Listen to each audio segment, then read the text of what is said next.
You know that feeling when it seems like no matter how hard you work, you're just kind of stuck, not getting ahead financially. Yeah, like you're wading through something thick. Financial quicksand. Exactly. And that's what we're diving into today using Steph Wynne's book, which is actually called Financial Quicksand. Get out, stay free, live on your terms. Right, and we're not talking abstract theories here. We're digging into her real life, her experiences. It's very direct advice. Yeah, she's not your typical, financial guru type.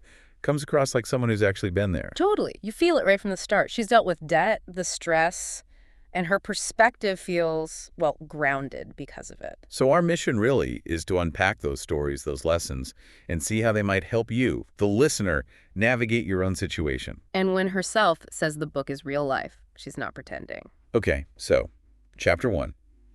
Right away, she questions this huge idea, the American dream. Yeah. Myth or trap? That's kind of the question she poses. The whole college, degree, good job formula? Mm. Does it guarantee anything anymore? She even mentions attending, 7 colleges? No degree. 7. But she found success anyway through skills, enthusiasm. Makes you think, right, are we chasing the right things? And she talks about this trap nobody really mentions, the system itself. It's built on selling us stuff. Big stuff. Homes, cars, degrees. And the pressure to get it now, usually with debt. Mm-hmm. And the consequences. That mortgage becomes like long-term rent, but with interest. The new car loses value instantly. Student loans, well, we know about those. It's not saying don't aspire, Yeah, but really look at the cost of that traditional path. definitely. Which leads right into chapter 2, living on credit. Oof. Yeah, she gets personal here. Talks about having a great credit score, like 770 plus. And then having to let it all slide, credit cards, line of credit, Yeah. just to survive. To cover basics. It's a wake-up call, isn't it? High score doesn't mean you're safe. It might just mean you're good at borrowing. And the real trap she points out is the minimum payment. Feels okay, right? Yeah. Manageable. But it's like a slow drip. The interest, the fees. She calls it a financial leash. It just keeps you tied. And she's really honest, saying she'd probably make the same choice again, survival first, bill second in that kind of crisis. Which is a tough reality for a lot of people, living paycheck to paycheck. You have to ask, is the convenience of credit worth that long-term bind? There's also that story about the $10,000 business loan. Yeah. Terrible terms. Oh, yeah, the $1,000 a week withdrawal. Brutal. All that clearly stuck with her. Yeah. Led to her vowing to always keep at least $10 in cash, like actual cash. And that $10 too, whether it's that exact number for everyone or not, it represents a shift, away from relying on credit towards actual tangible safety, liquid funds. Her big takeaway is pretty blunt. If you can't pay your card off in full each month. It's trapping you. Simple as that. It's a signal to change your income strategy fast. And the weird twist, her score actually went up after living mostly on cash for, 7-10 years. Crazy, right? Makes you question everything you hear about needing credit constantly. Totally. Which, brings us neatly to chapter 3, living in a cash world. And she frames this not as being broke, but as a conscious strategy, an empowering one. Right. She only keeps one card, basically for score maintenance, pays it off instantly. It's about control, using credit as a tool, not being used by it. Exactly. And she gives these little glimpses of what that freedom looks like for her. Paid off cars, low rent, intentionally. And making choices like planning to quit smoking weed in 2025 to reinvest that money in herself. Yeah, deliberately cutting obligations to free up resources for what actually matters to her. It's about aligning money and values. She also learned early on, selling books on Amazon, every little bit counts. Every income stream matters. Mm-hmm. No income is too small to start. And I loved those travel stories from the early 2000s, Thailand, Egypt, Amsterdam, London. Spending barely any of her own money, right? Because the trips were funded. Yeah, like less than $200 each time. It really shows her focus was on the experience, not buying souvenirs or whatever. It perfectly illustrates that freedom isn't just about having tons of money. It's about control, prioritizing experiences over just stuff. So the benefits she lists for the cash world? Knowing exactly what you have. Dealing with real money, not abstract credit lines. Not getting caught up in keeping up with the Joneses. Investing in skills instead, sleeping better. It sounds, less anxious. And the practical tips are very grounded. One small card, paid off. An emergency fund, her $10 K example. Cut spending ruthlessly. Start a side hustle. Invest in learning. Budget. It's a clear roadmap. Okay, shifting to chapter 4, feeling stuck, the invisible weight. This feels pretty universal. Yeah, that sense of being trapped, even if you can't pinpoint why. She references her older book about getting out of the ghetto. But she defines ghetto really broadly, right? Any bad situation, bad relationship, dead-end job. Financial stress, definitely. Or even just the mental prison you've built. Recognizing those invisible walls. And she realized her own mind, her negative self-talk, was a huge part of the problem. That's a big theme. The need to retrain that inner voice. Visualize what you do want, not just what you're trying to escape. Shifting focus. She mentions that Tony Robbins and Dean Graziosi course in 2019 as a key investment. Right, an investment in herself. Skills like copywriting, ads, course creation. Sometimes the best financial move is boosting your earning potential or changing your thinking. So the secret to getting unstuck, according to Wynne, it's that shift. Stop dwelling on the problem, the stuckness. Focus intensely on the solution, the desired outcome. Freedom, peace, clarity, a life you design. Define your want. her steps are pretty direct. Acknowledge where you are, honestly. Yep, no judgment. Then picture the new reality vividly. Invest in skills to get you there. Take small actions consistently. And, maybe controversially, prioritize yourself and your well-being first, maybe even before tackling all the debt collectors right away. It's about regaining control first. Okay, chapter 5. This one's timely. Hooked on social media, the digital trap. Oh yeah, the cell phone as the modern addiction affects everyone. She has an interesting perspective, having seen computers evolve since the 90s, early mobile phones. But then consciously deciding not to always be the first adopter. And she recognized early on, like 2005 with Facebook and YouTube, the tracking, the programming aspect. That gives her critique some weight, I think. She highlights the hidden costs. Time and attention, huge costs. Which leads to comparison, maybe spending you wouldn't otherwise do. And just hours lost that could have gone into learning or building something or just resting your brain. It's a subtle drain. Her tips for breaking free are practical. Set time limits. Get the apps off your home screen. Less temptation. Turn off notifications. Schedule phone off hours. Follow accounts that teach you something. Track your screen time. Just being aware helps. Small steps, big difference. All right, chapter 6 delves into something even more personal. Hooked on drugs, alcohol, and medication, escaping reality. Yeah, she's very open about her long relationship with weed. And her reasons for deciding to, as she puts it, divorce it. Wanting to feel her emotions directly. Seeking real clarity, real energy, not induced.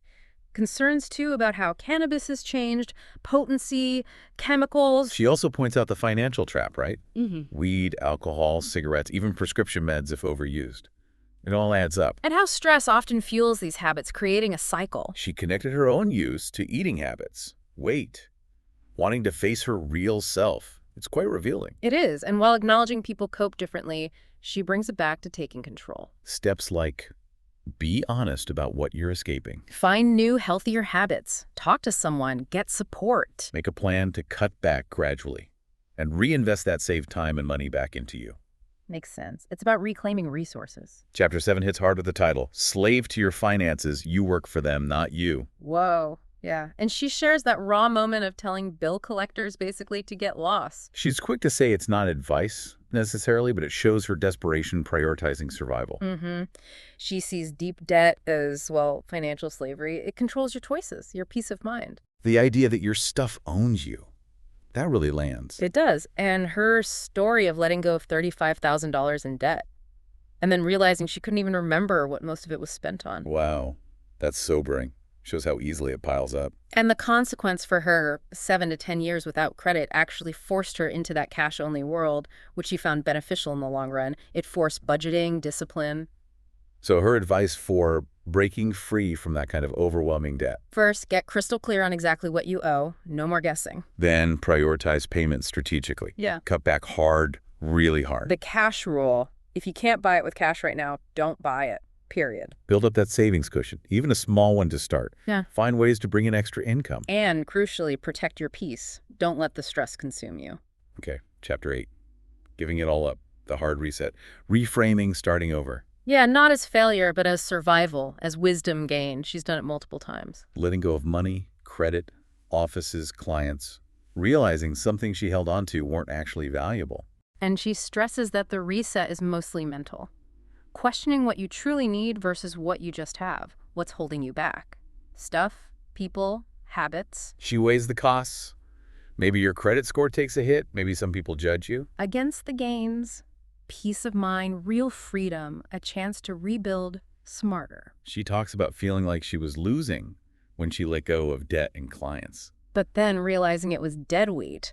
That's a powerful shift in perspective. Her steps for thinking about a reset: be totally real with yourself. Write down only your essential needs. Cut back, maybe gradually at first. Stop worrying what others think. Build a new plan and trust the process. It's about conscious dismantling to rebuild better. Chapter 9 offers a different angle. Businesses struggle too. Don't be fooled by appearances. Right. She admits she used to live that way, looking good on the outside, enjoying luxuries, but carrying debt. That story about the young girl wanting to be like her. Yeah. While Wynne knew the messy reality behind it. Yeah. And her experience as a temp in over 100 companies, seeing their books. That's incredible insight. Realizing how many seemingly successful businesses were actually struggling with debt, cash flow. It bursts that bubble of perceived success. She also mentions her past legal troubles. And how living that way is just not worth it. The stress, the lack of freedom. It all feeds into dismantling that lie of looking successful. So much of it is built on credit.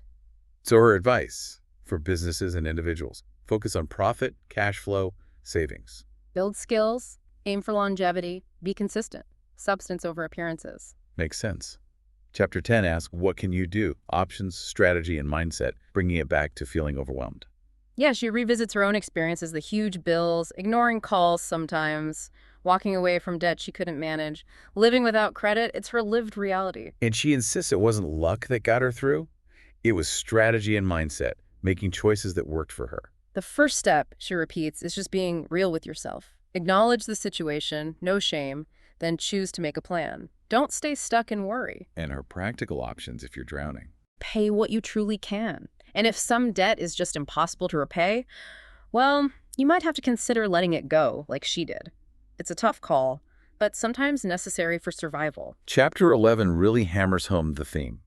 The mind, your greatest asset or your biggest trap. Absolutely central. Mindset is everything in this. She gives a really stark warning, based on her own past, about desperate decisions leading to jail. The loss of freedom is ultimate. It's a heavy point, but important.